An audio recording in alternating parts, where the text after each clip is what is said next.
Monsieur le ministre, j'avais deux questions. Déjà, la cellule de crise est installée de l'autre côté, mais ici au Sénégal, on sait que les familles sont ici aussi. Qu'est-ce qui est prévu pour ces familles-là qui ont envie d'avoir des informations, de savoir où sont leurs proches et tout ça? Est-ce qu'il y a une cellule de crise qui est installée également ici au Sénégal? C'est ça. Sur l'instruction aussi de Madame le ministre, on a mis en place cette cellule de crise au niveau du ministère, que je coordonne d'ailleurs.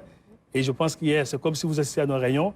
Hier, l'idée, c'était effectivement de prendre contact avec les familles, aller peut-être les rencontrer ou bien les recevoir, comme on l'avait fait d'ailleurs avec nous, les familles des étudiants sénégalais à Wuhan.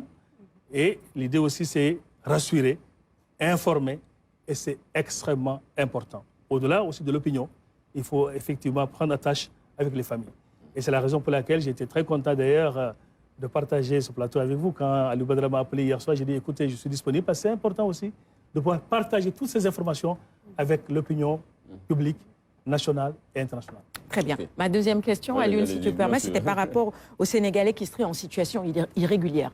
On le sait, ça a été dénoncé dans certains pays. Il y en a qui arrivent, qui ne veulent pas forcément qu'on sache qu'ils sont là et qui se cachent peut-être pour des raisons qu'on connaît ou qu'on ne connaît pas, parce que certains sont en situation irrégulière. Est-ce qu'on a ces cas de figure également, en Ukraine également, dans ces Sénégalais qu'on est en train de prendre en charge en ce moment? C'est possible. Mais comme je l'ai dit aujourd'hui, la prise en charge n'est pas liée à la régularité du séjour.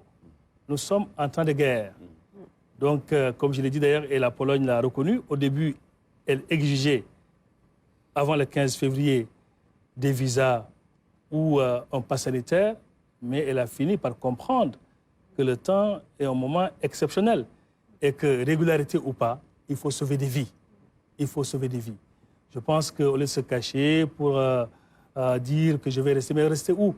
Dans une situation incertaine, dans des situations où tout peut arriver et à tout moment. Je pense aujourd'hui, et je pense qu'ils l'ont compris pour dire la vérité, parce que nous sommes en contact avec eux via effectivement cette cellule de crise et via effectivement ce fichier qui nous a permis d'avoir les coordonnées. C'est vraiment d'aller au niveau de la frontière ou à défaut, parce qu'ils le choisissent librement aussi, de se mettre en sécurité. Mais ça, vraiment, la question de la régularité de séjour ne peut justifier une quelconque attitude d'un Sénégalais ou d'un autre Africain. J'avais une dernière question, Alioune, si tu permets. C'était juste un rappel, Monsieur le ministre, par rapport aux chiffres. Il y a une centaine de Sénégalais répertoriés, c'est ça? J'ai dit au début, nous avons une base de travail initiale. C'était les 100, en tout cas moins de 100 même, une centaine qui étaient répertoriés, fichés, grâce à la base de données qu'on avait pour l'opération Force Covid. Après, maintenant, il fallait consolider.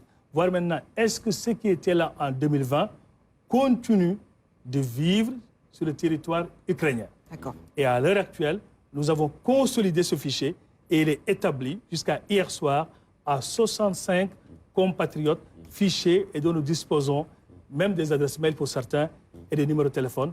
Et même, on sait aussi dans les villes où ils habitent, où ils sont présentement. Très bien. Et je rappelle aussi à ce niveau qu'il y a 25 sur les 65 qui ont traversé la frontière.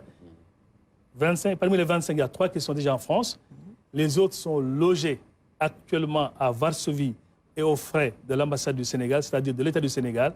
Et il y a 4 qui sont signalés hier à la frontière et j'ose espérer peut-être qu'ils ont traversé ou bien le faire assez rapidement. Et parmi les 30 autres qui sont en Ukraine, là aussi, je vous ai dit, il y a certains qui sont mariés, qui ont des conjoints ukrainiens. Et il y a même quelqu'un qui nous dit, pour le moment, il préfère rester avec sa petite famille et avec ses beaux-parents. Et d'autres aussi ont fait mouvement vers l'ouest, où pour le moment, ce n'est pas encore comme certaines villes. Mais la préconisation, les recommandations sont claires. C'est autant que faire se peut, se mettre en sécurité, sortir du pays. Et là, au niveau de la frontière, comme je l'ai dit, l'État du Sénégal, mais également les ambassades africaines ont mutualisé leurs efforts, leurs moyens, des équipes communes pour aider, accompagner. Et je rappelle aussi qu'à ce niveau, c'est important, parce qu'on parle de racisme de l'autre côté, mais hier également, j'ai été agréablement surpris quand l'ambassade m'a dit nous avons 3 Sénégalais qui sont arrivés et accompagnés de la frontière, c'est-à-dire de la frontière polonaise, jusqu'à l'ambassade, par des volontaires polonais, par 3 volontaires polonais. C'est un geste aussi qui est beau, qui fait du baume au cœur, et c'est important de le souligner. Très bien.